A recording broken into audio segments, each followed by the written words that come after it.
أعوذ بالله من الشيطان الرجيم.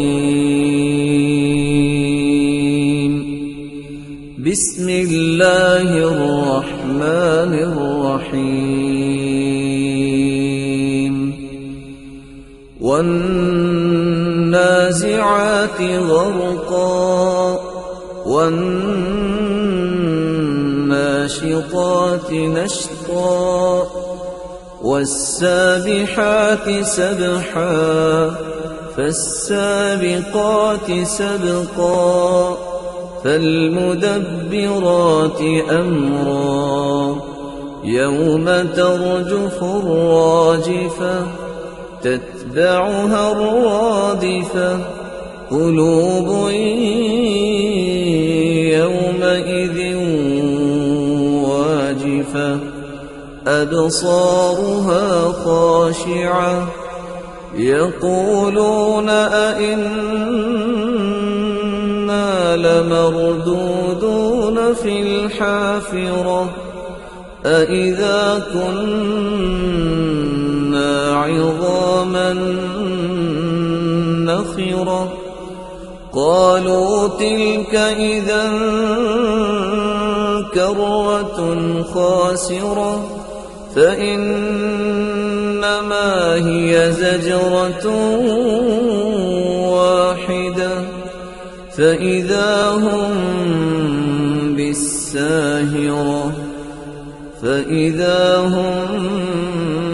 بالساهرة هل أتاك حديث موسى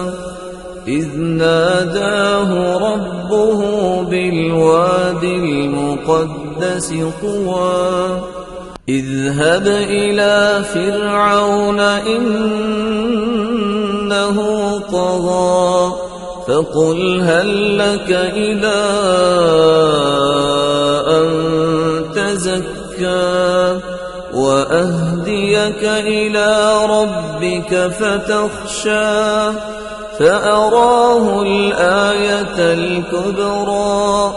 فكذب وعصى ثم أدبر يسعى فحشر فنادى فقال أنا ربكم الأعلى فأخذه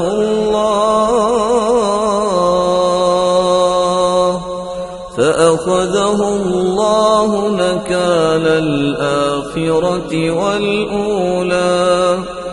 إن في ذلك لعبرة لمن يخشى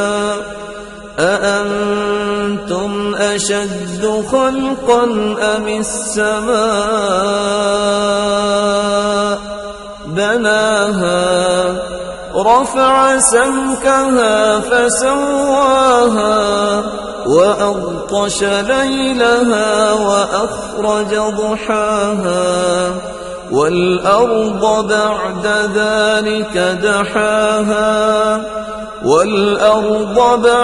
ذلك دحاها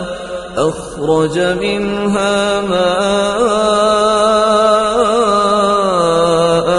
ومرعاها والجبال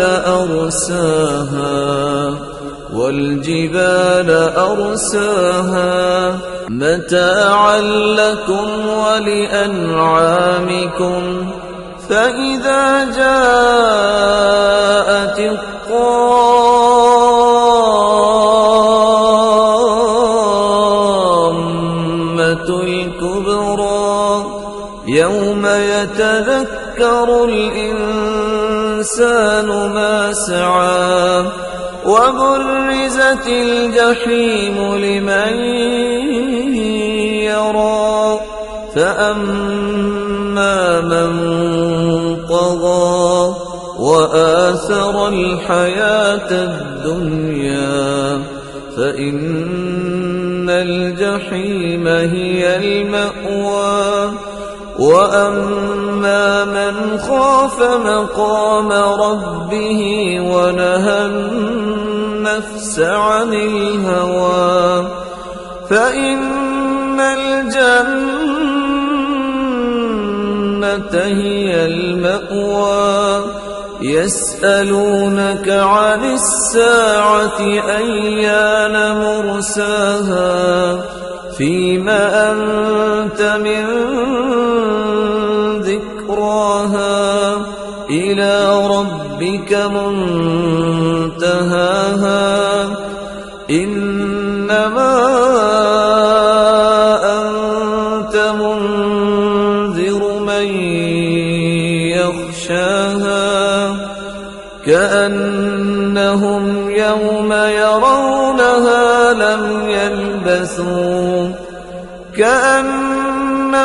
يوم يرونها لم يلبثوا